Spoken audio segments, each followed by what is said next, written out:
afternoon. What another precious moment to spend together as friends, as partners, as colleagues, as well wishers, and as humans. I welcome you to another edition of Marriage Bent, Marriage and Relationship Advice. And here today we'll be looking at a very, very crucial, fundamental aspect of relationships general, but focusing more on marriage.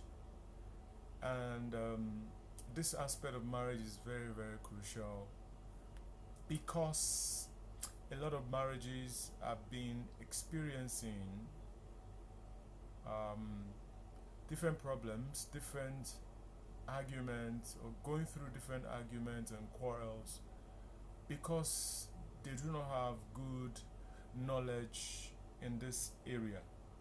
And so that's why I really want to touch light on this area, shedding a little light on it as I beam my focus on psychologist view on it, and also neuroscientist view on this topic. So not wasting much of our time, I will just go directly into it. So the topic is communication in marriage. Communication in marriage. Now you will understand that every relationship warrants communication. In fact, communication is very important in any relationship for that matter. Communication is very, very, very key and very, very important. And honestly, you cannot do anything without communication in marriage. But communication is beyond just talking, exchanging exchanging words. It goes beyond that. And I think we need to have this understanding so that it can help us basically in communicating with our spouses in any kind of relationship we find ourselves. Now, let's look at the common definition of communication as it is. What is communication? Communication is the process by which a sender transmits a message through a medium to a receiver who interprets and respond to that message.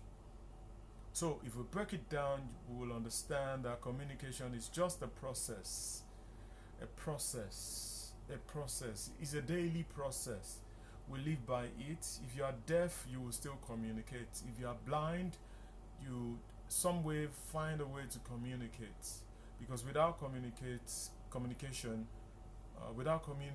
rather, there is no way, and no one can interpret whatever it is you're sending to anyone at any instance as a sender.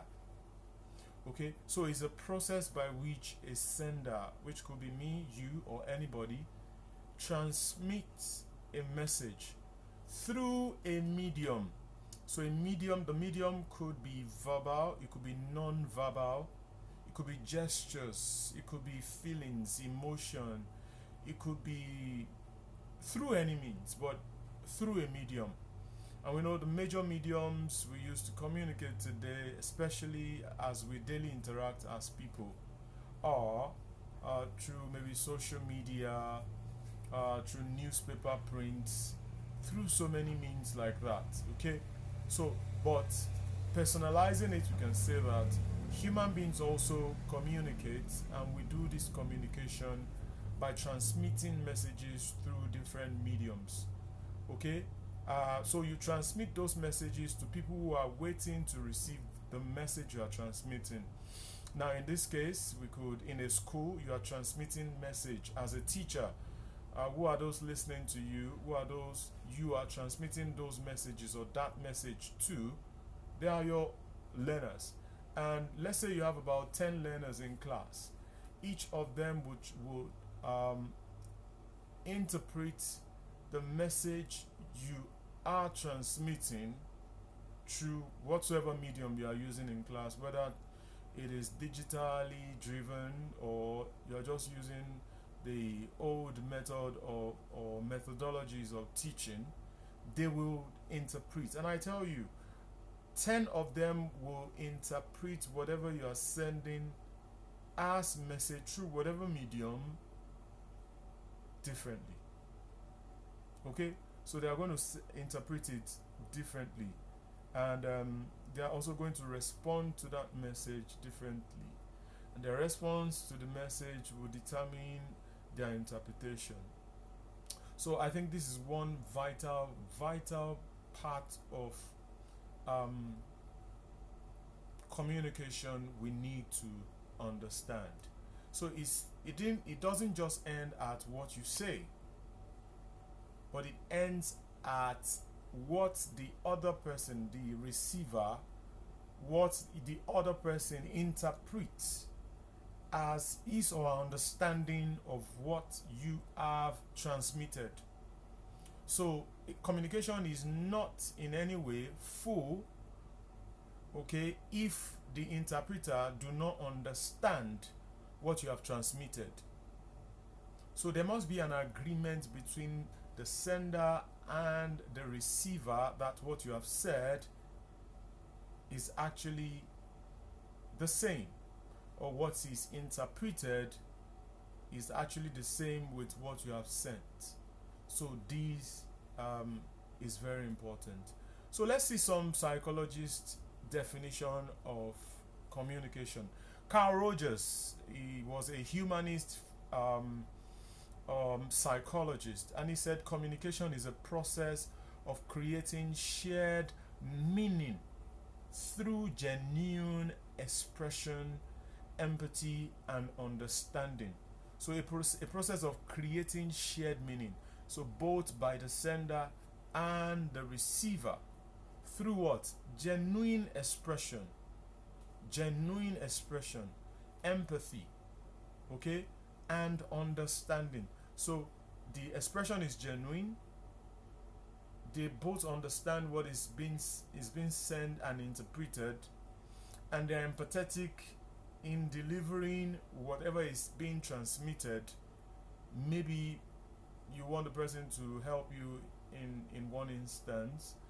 Maybe you have a police case and then you need somebody to help you. So the person understands the situation you are going through, is empathetic about your situation, and also willing to help because the person has good understanding of what you have communicated. So this is Carl Rogers's definition of communication.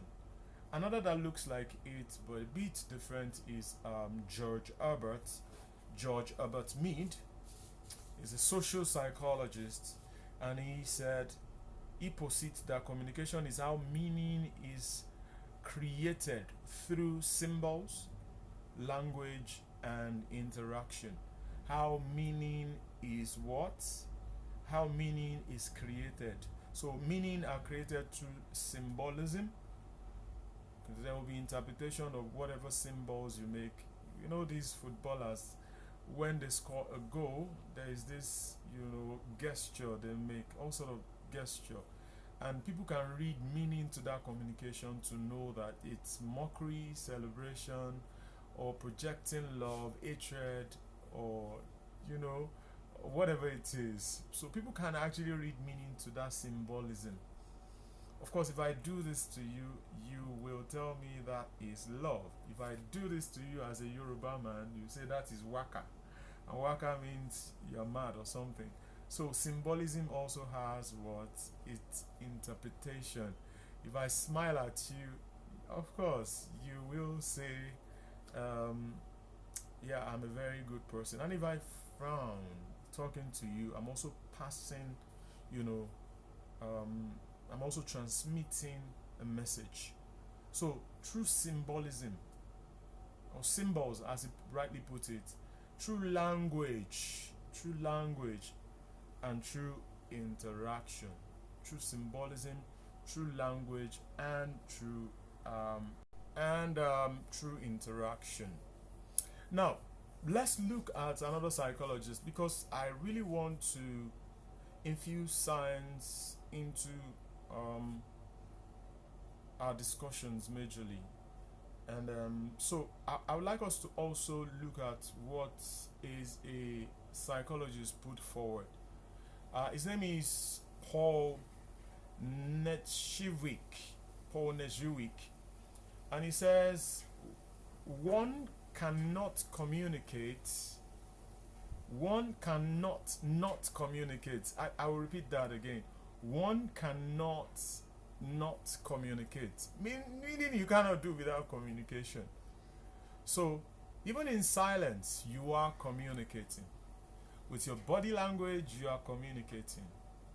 With your withdrawals, you are communicating. In fact, everything about you is communication. So those who are very used to you, those who know you very, very well, they can tell if there is a little deviation from the normal pattern of your communication. And so they can tell whether something happened to you. They will even ask you a question. Is anything wrong with you? Is anything the matter? Were you stressed today? Did anybody hurt you? And when you hear such questions and you are comfortable talking to that person, you will open up. And then you begin to talk, about whatever the situation is. Alright, without wasting our time, let's go into the neuroscience perspective of communication. So, neuroscientists generally believe that communication is a brain-to-brain process. It's a brain-to-brain process of communication which involves three very important elements. Number one, perception. Perception is very, very key. How people perceive what you're saying. And you can't hold anyone to their perception. People have different opinions about whatever you say, whatever you do, whatever symbol is being portrayed, how you were able to structure your language, how you were able to communicate your thoughts. People will have a perception. Your spouse will have a perception of it. Okay? So perception is how the brain decode tone, the tonality of what you say. How the brain decode your words, everything you say. How your brain decode your facial expression. Now, I made a facial expression the other time, smiling. I can smile now and talk to you. I'm pretty sure when I smile and talk to you, you find that very okay. Okay?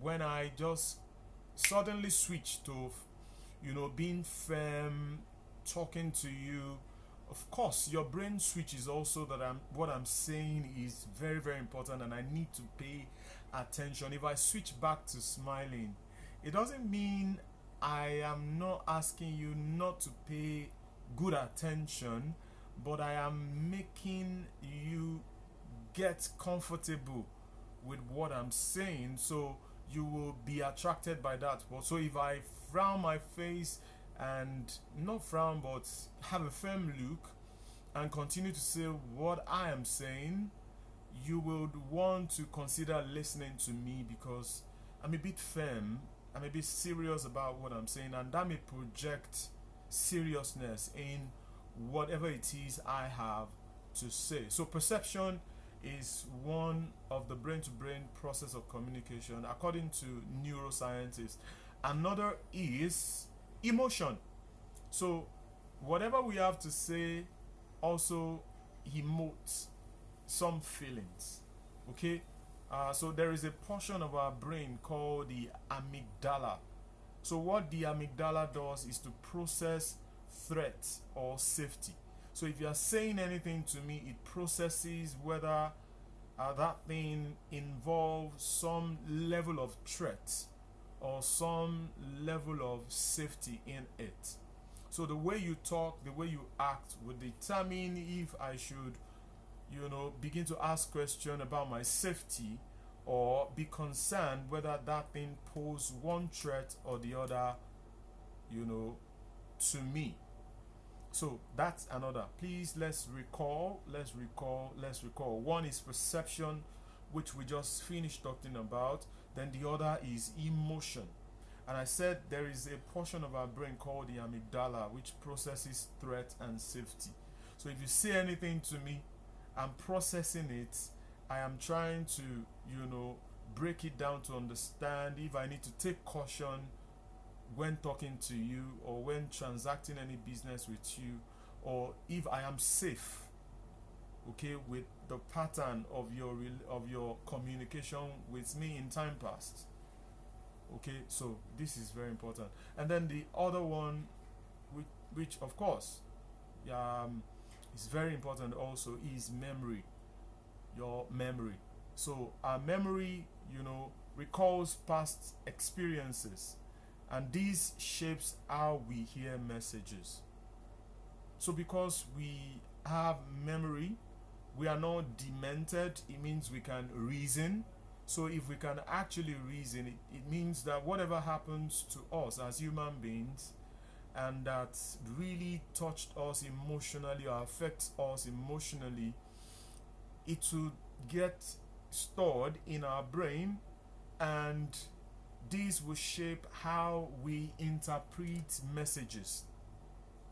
So if, for instance, as a husband, I am involved in infidelity, and nemesis caught up with me, I'm exposed, and my wife forgave me, okay, there will be some things I will do or say that will trigger some emotion in the brain of my wife, okay, past experience, and she will begin to think about it.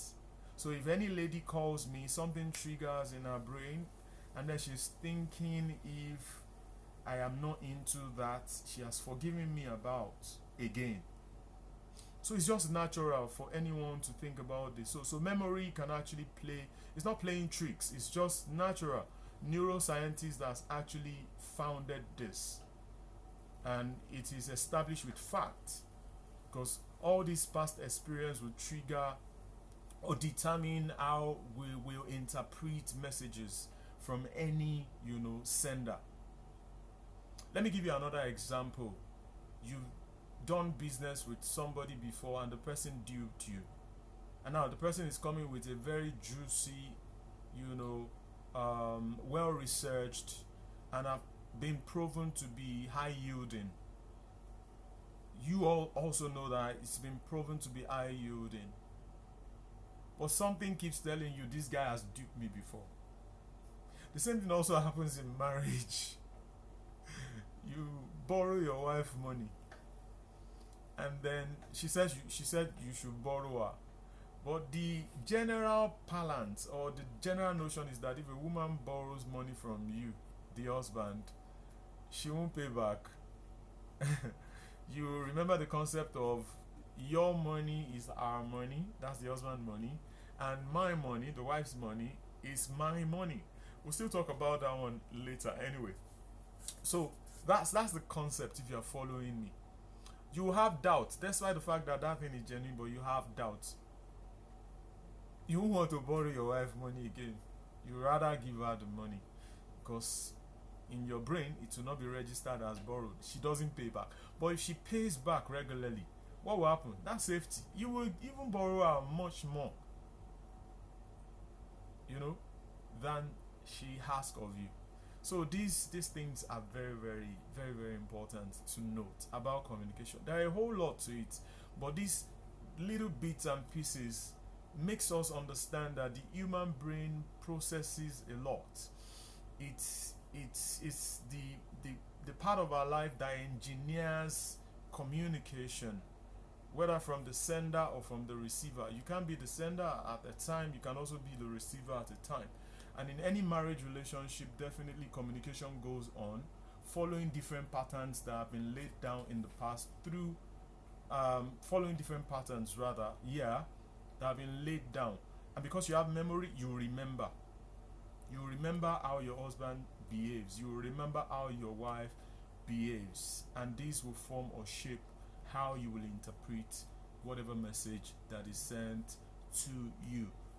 So, so in rounding this off, we can say communication is affected by our mood.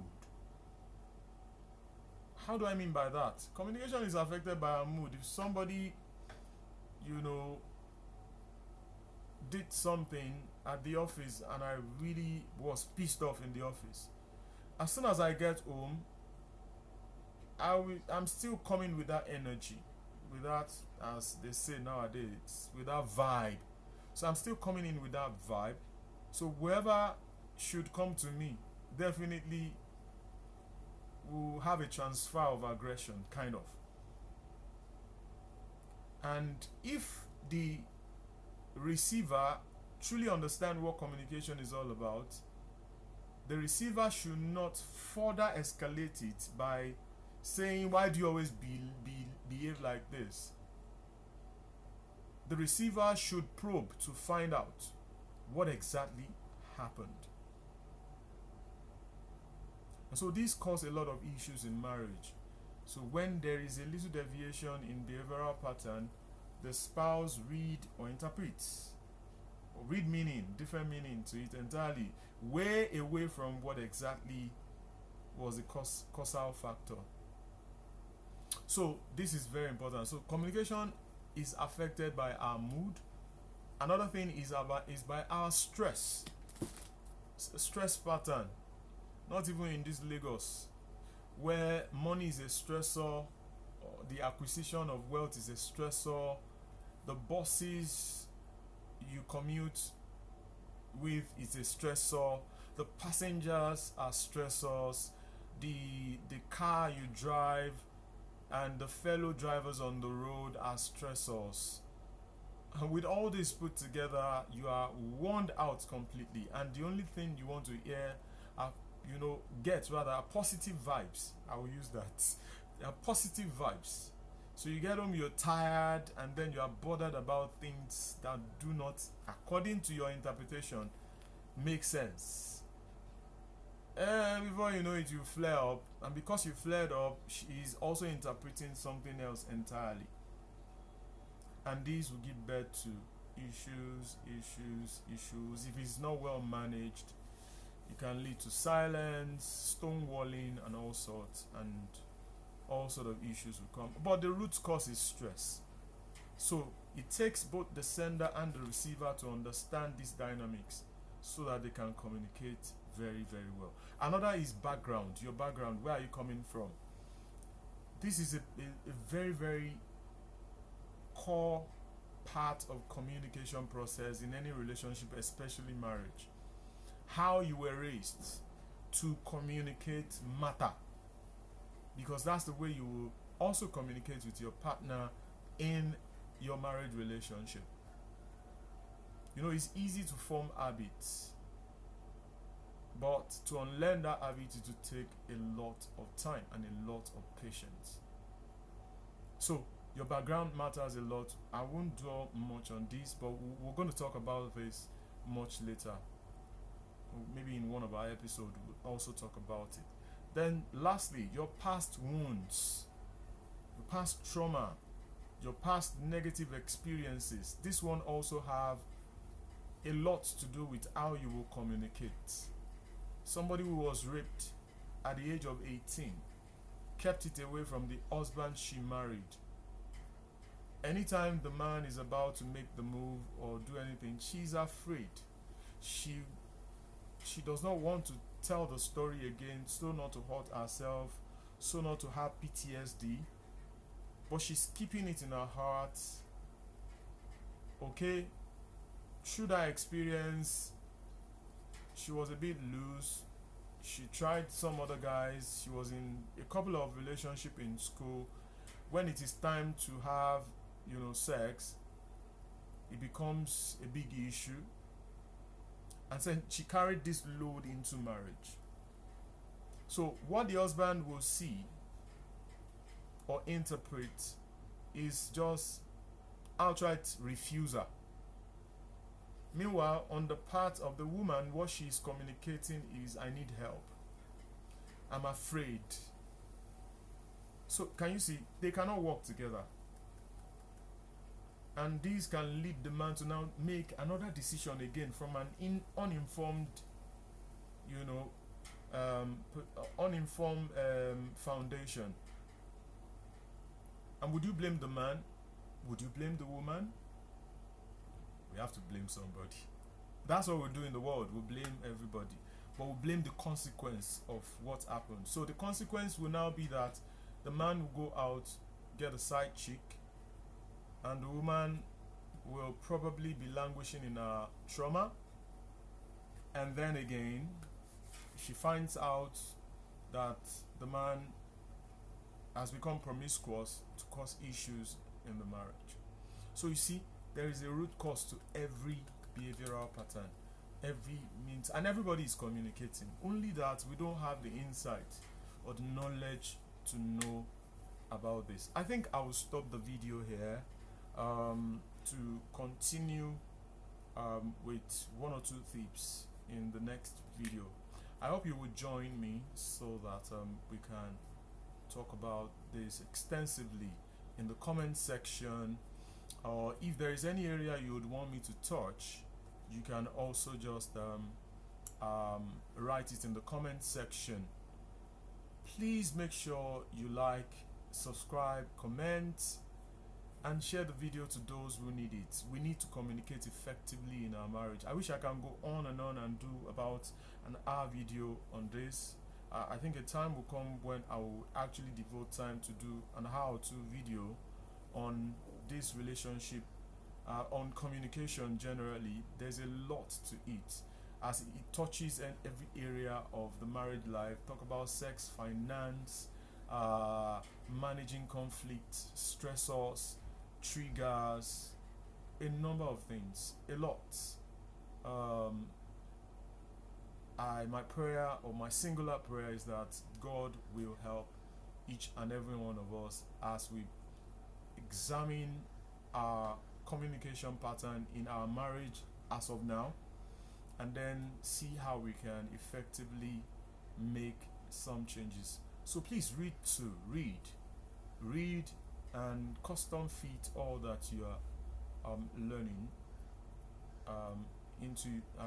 custom fit your marriage rather with it. So God will help us. As we come again next time, have a wonderful time wherever you're watching me from.